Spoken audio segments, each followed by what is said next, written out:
see me now. Quite cleverly this morning.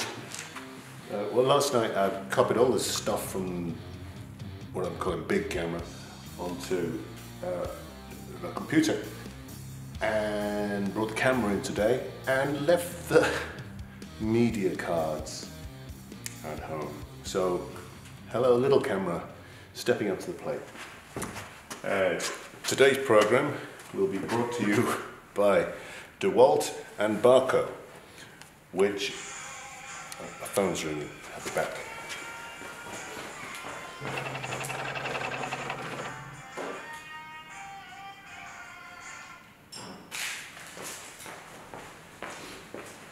Never answer the phone call from somebody who doesn't give you their number.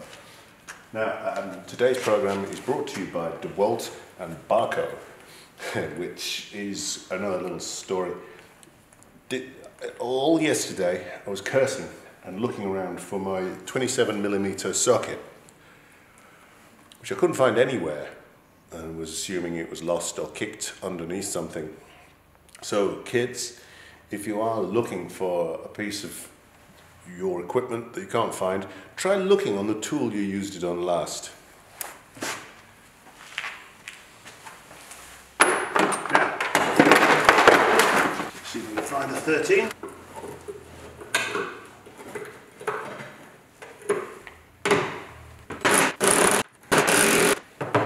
Noisy but effective. Rattle guns are the future. Rattle guns one day will rule the planet, and we will all be enslaved by them. But other than that, they're great. In all honesty, I don't think we will be enslaved by rattle guns. I think that's an exaggeration. They don't have thumbs. It's cats with thumbs we've got to look out for. They're the problem in the world. Years ago, I nearly bought a cat from a rescue centre that had thumbs, thinking that if I owned the cat with thumbs, I'd be saved when the revolution started. One of the other reasons being that I'm a bass player.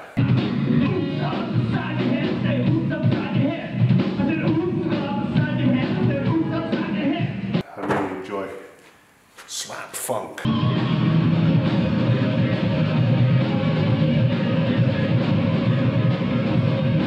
That's my kind of thing, which, yes, I know is sad. There's only me and Howard Moon that like slap funk. Oh! Oh, feel the power of that. It's embarrassing. But solidarity, Howard. We're in. Wrong thumb. Sorry, that thumb. It's just you and me. But this cat had thumbs, and I was going to buy him just so I could call him Lewis Thunder Thumbs Johnson.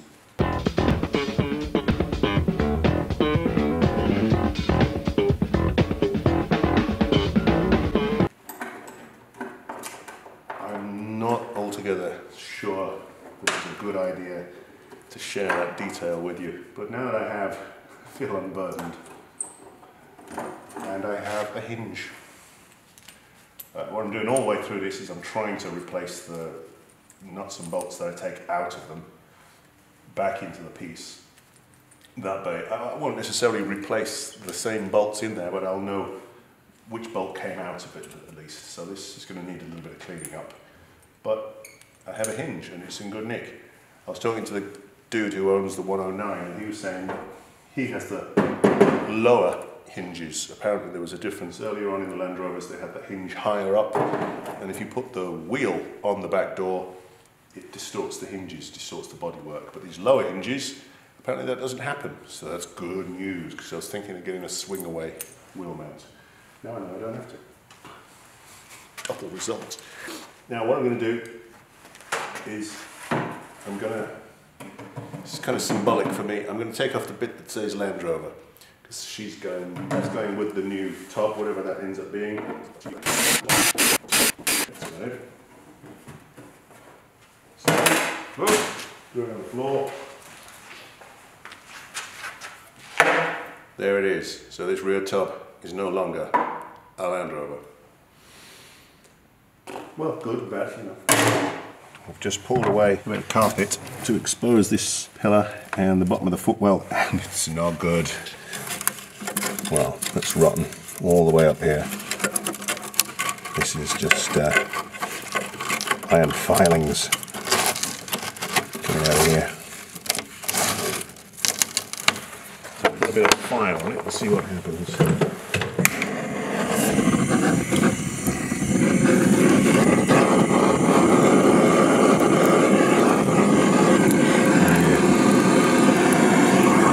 See? So a wasp has appeared. He's just emerged, or she has just emerged from the rotten part of the pillar. Are you a wasp, a hornet, a queen wasp? What are you? You're big, whatever you are. And you're the second creature I found in here, which we thought was an alien for a while. Turned out it wasn't. But this poor little thing doesn't look at all happy.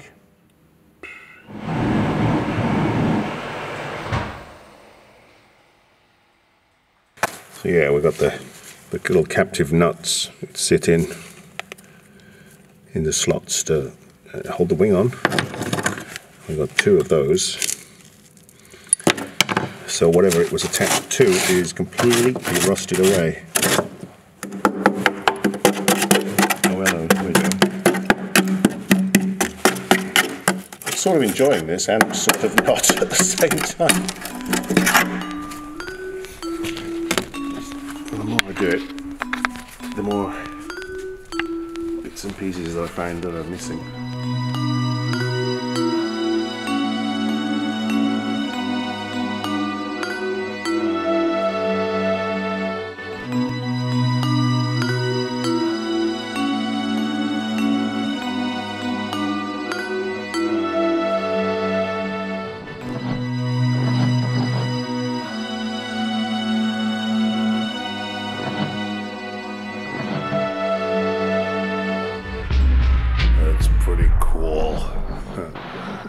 Pretty cool.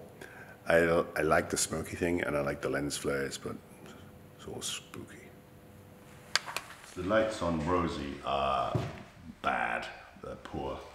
So I've got some upgraded lights already. The thing that was worrying me from the other side was this. I didn't know what the hell was going on there.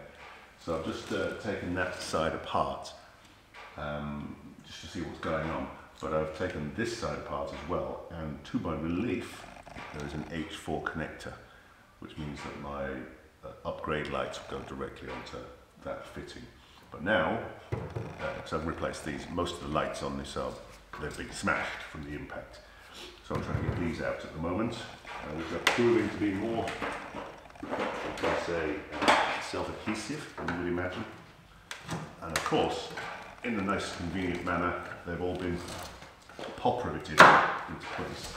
Which makes it so much easier. What I want to be able to do is fit a connector onto here, so that if I do need to replace the unit again at any point, then I can just unclip it and put a new one in. So that doesn't do that at the moment, but they're very old anyway, and I'm putting better ones in. Now here's a curious thing. These 3 pop rivets which hold it in currently, they're aluminium. These 3, obviously, they're steel. So still working on those 3. Also, for whatever reason, I've got one bolt out of here for the housing. That one, well, these 2 are different sizes. So it's on the same housing. That one's an 11, that one's a 10. The back of this one, however, the back of the bottom one was an 11. So the front's a 10, the back's an 11. The front of this is a 10, and I can't figure out what the back one is yet, but I can't see it, obviously, because that would be convenient. So at the moment, I'm just going to swear at these for a little while. Can we tickle it with a grinder? Maybe that'll help. Good dear. Poor thing. Very tiring time last time I used it, so it's understandable. Plug that in. There's an advert on television at the moment. I won't name the product because I'm not using them. And they say 1 battery, I think 70 odd tools you can use. And I can't help thinking that that one battery isn't going to last very long. 76 tools, where you're going to get half an hour. Well done, good luck there.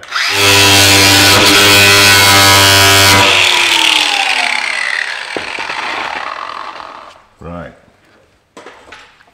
Some stuff has happened. Still doesn't want to come off though. You do sometimes get this far and you feel the Hulk smash attitude coming over you. But as I said to Ed when we were taking off the tub, it's usually better if you can try the gentle way first, try the pretty way. And then if that doesn't work, maybe we'll try Hulk smash afterwards.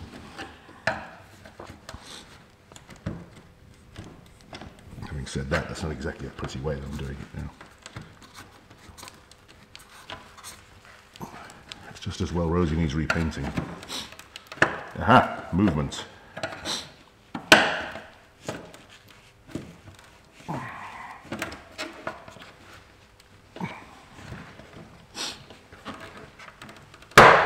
Pop! Hence pop rivets. So I'll leave those dangling for now and go back to these, what I'm loving refer to as bastards. Let's see what we can do.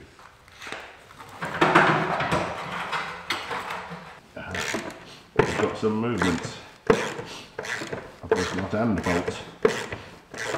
Look at that. And we're out. That's the little sod. Can't get the bloody thing out of the spanner now.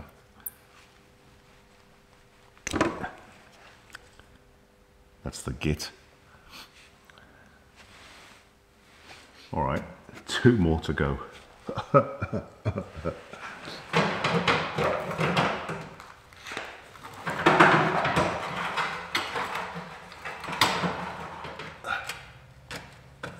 Spinning. Spinning. Got it, got it, got it. Just needed a couple extra layers of face. Spinning again, too much face.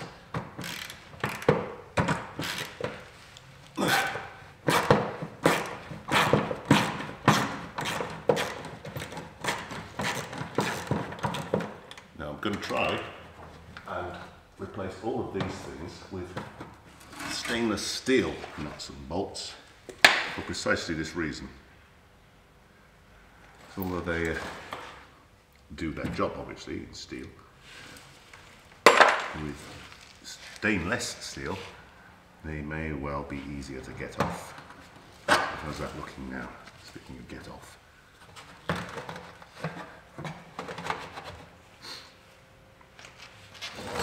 How do we get to that? No, it's not too bad. Can't reach my spanner now though. Right. So I've got my arm right inside the wing now. Can't move my head far enough to see. So I'm going to do it by feel.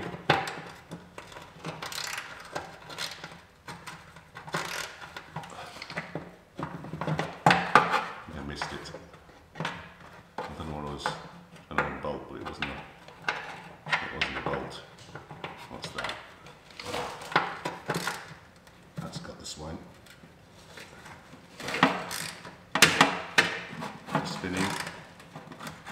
Let it spin up a bit so I can hold it a bit better.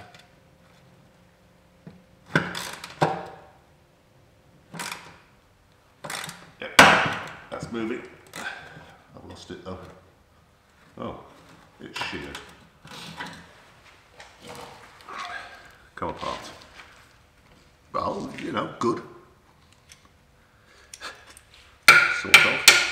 It's not exactly an essential item, so that's not a problem. And it stops me trying to get the bloody thing apart again, which I now can't. Right, let's do that later. Let's do the good bit. So what I'm going to do, I'm going to photograph these so I'll know what to do next time. These hinges here, 1, 2, 3, 4,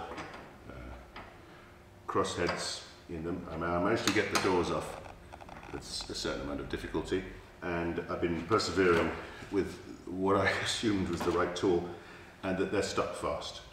Then it occurred to me that this isn't the only tool that has this fitting on the end. I could use a ratchet, spanner, with a fitting, and then I get at least a little bit of purchase. So again, back to the Swedish technology. So Balco Engineering have provided me with this bit of equipment, and let's find out. Anyway.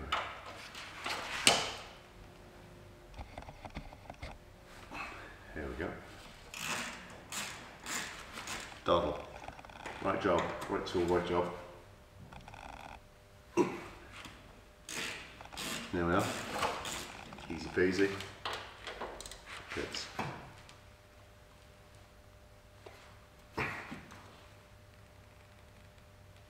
A little trickier. Okay. An unpleasant noise.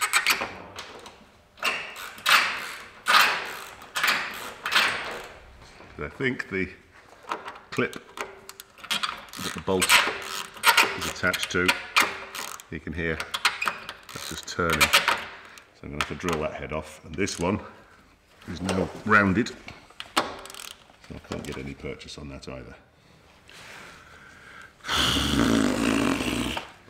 I've spoken too soon, haven't I? Right, drilling.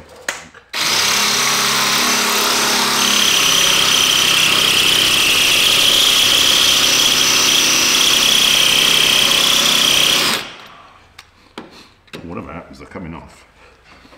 Even if they cut the bloody things and buy a new one.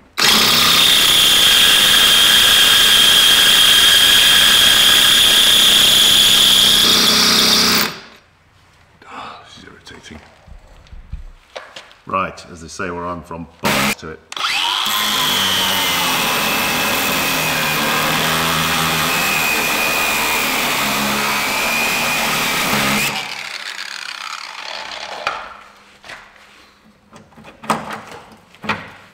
So there's the little swine for that whole palaver, and then just cut it off.